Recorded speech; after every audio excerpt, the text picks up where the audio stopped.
Hi, this is Louisa at the Pilates workshop, and I'm going to just go through a few exercises in 4-point kneeling that hopefully are helpful for you to keep up your practice at home during this time. So the first one is tabletop arms and legs. If it's difficult to weight bear onto the wrist, you could definitely do a variation where you're on your elbows and just perhaps work on the leg lengthening and lifting. But if possible, we're going to come into your 4-point kneeling position. So arms under shoulders, knees under hips, pressing the floor away, making sure you find your neutral position.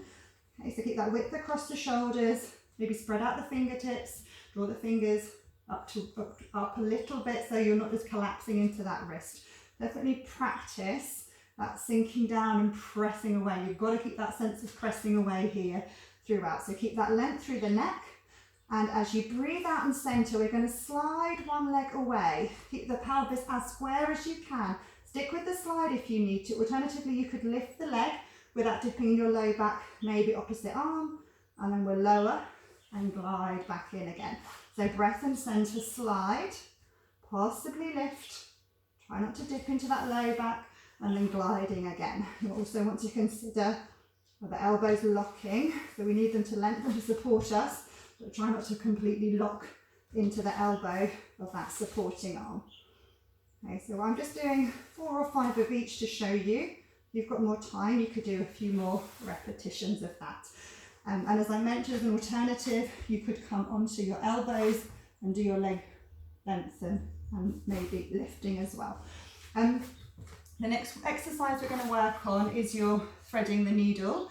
If that's not appropriate, an alternative you could work on would be a seated waist twist or a seated bow and arrow instead.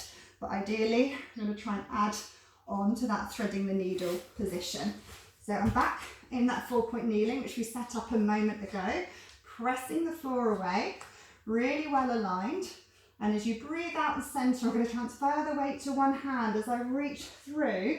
Keep your spine neutral, the elbow, the supporting arm bends. Breath here, and then I'm going to unravel and find neutral again.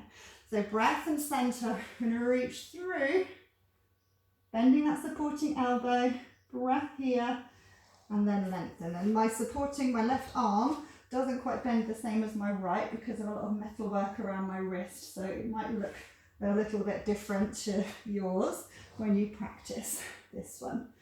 Okay, so it's all about your thoracic rotation from there.